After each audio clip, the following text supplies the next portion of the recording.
Hey, welcome to today's video. This is going to be a 3D competition zombie character submission review video.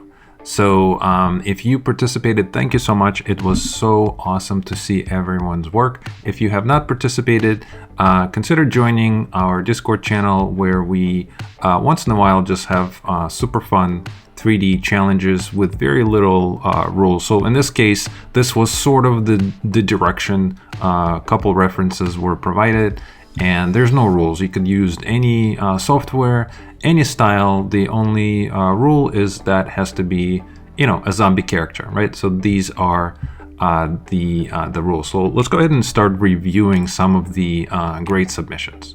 All right, so to get the challenge started, I actually posted personally a couple more references that I found on Pinterest. I personally love using Pinterest for getting ideas. If you are ever looking to get some cool concepts and ideas, Pinterest is definitely a great place for that. So check it out. I just posted these 3 zombies to get it started. So the first submission was from Robin.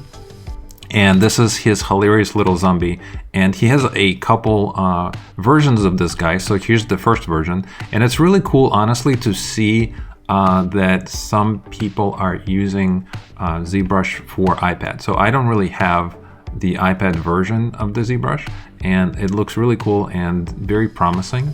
And I love this caricature. I think it's really cool. It has got some emotion. I love that the symmetry is broken. He's looking up. He's definitely in deep thought in this version.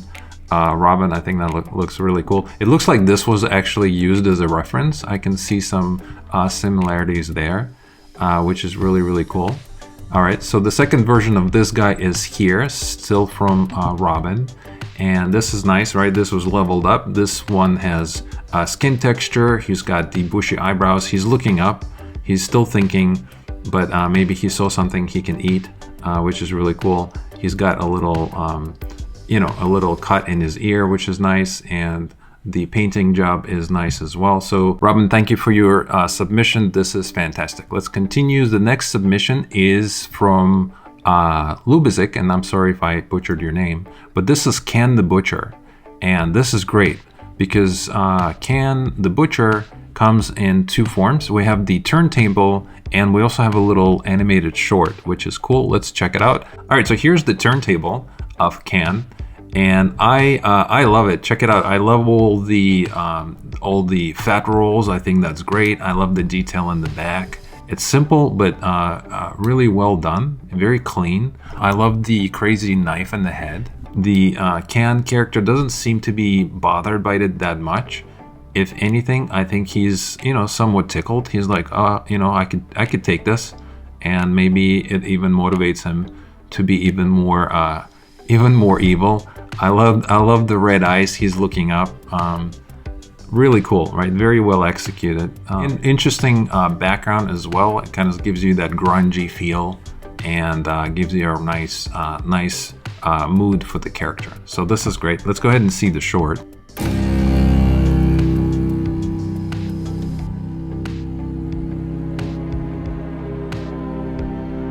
All right, so that's amazing. I love the dramatic music, and the animation is really cool. I love the displacement of the dirt and the rocks.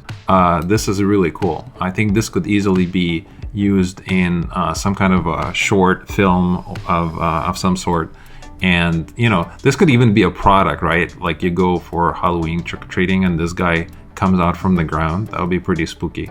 So fantastic job, really impressive. Let's continue. Okay, so our next submission is from Geo. Let's check it out. This is pretty incredible, right? Look how clean the shapes are. You have all this complexity with the hair, beautiful teeth, amazing expression. I love that this is also not symmetrical, really beautiful choices for the colors. And the overall presentation of him being in the pedestal, of course it could still use lighting and rendering, but just looking at this, even in its raw state, is super impressive.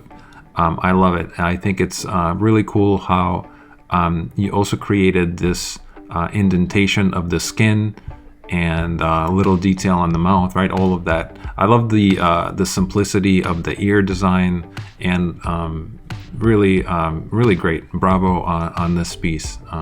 Really impressive. Let's continue. Next submission is from Andy, but I'm gonna wait to show you this because there's gonna be more progress on more versions towards the end. Okay, so in addition to Can, Lubisic also created this crazy looking zombie bear, which also has another version of this. We can take a look. This is the first version of the zombie bear. And here's some more. This is pretty intense. Check it out. I would not want to see this in my sleep. So this is a really intense zombie bear, and I think he is ready for some featured film action for sure. This is really crazy. I mean, holy cow! I don't have words for this. This is really disturbing, beautiful, creative, crazy, scary, all of those things. So that is super impressive and honestly terrifying. All right, let's continue. All right, we have a submission from Corbin, and Corbin created a more stylized cartoon kind of zombie, which I love. I love the hair. The skin detail is really cool. If you are into ZBrush and into sculpting, something like this, I think can be created by masking the skin elements, right? And then just flipping the mask and pushing it in. So that is really a clever way of creating sophisticated kind of skin details. I love the popping eyes, right? This guy looks like a real psycho, and definitely, if you saw him in the alley, he's definitely a threat for sure, right? I love the crazy little teeth on the bottom and huge teeth on top. That just adds even more to the craziness of the character. So really great, and definitely a mix of disturbing with cartoon stylized. So a beautiful mix of the two. And I agree with one of the comments from Geoff. He said this looks like correct, like Sicilian pronunciation is Buscemi. And I think he's right. I totally see the resemblance. It definitely also looks like one of the characters from Simpsons as well. All right, we have another submission from Andy, and here's the more detailed one. So let's go ahead and review this one. And this is just fabulous, right? You have all this detail. You have the chains, you have the brains. Andy did a fantastic job coming up with something super unique. This is a zombie robot. So very, very unusual, and great concept, awesome execution. So I love to see all the little details, and I think they came together really cool. It would have been amazing to see this colored and rendered, right? But definitely fabulously unique. This is really cool. Good job, Andy. So I also decided to participate in this challenge. Let me show you a couple characters that I created as well. All right, so here's one of the characters that I created. I called it Baby Zombie, and this was done in ZBrush. He is looking for Waynes, and he's got a pacifier. He is in love. He is not yet activated as an evil zombie. He still has a lot to learn. So for this piece, I was aiming for something cute and a mix of cute, stylized, and again, terrifying, right? Eventually, we know he's going to grow up into, a brain-eating zombie. And let me introduce you to his parent. All right, and here's the other zombie that I did. This is clearly an adult zombie. He's out for some brains. He's got brains on his t-shirt. He's got a gold chain. He's got nails sticking out from his boot, and even one in his head and his ears. This was created as a step-by-step tutorial series, a multiple-part series that you can find in the membership section if you're interested in learning how to create stylized characters. I also have a time-lapse of this guy as well that you can just find on the channel, a quick overview of kind of a step-by-step process of how I created him. So here's the back. You can see I did the same similar thing that Corbin did with the skin, just kind of masking and pressing it in. Again, just super exaggerated, comical, and funny. All right, so that's pretty much concludes our challenge. Thank you so much for watching this video. I really hope you guys will join the Discord and maybe, consider participating in our next one. Thank you so much, and I'll see you in our next video.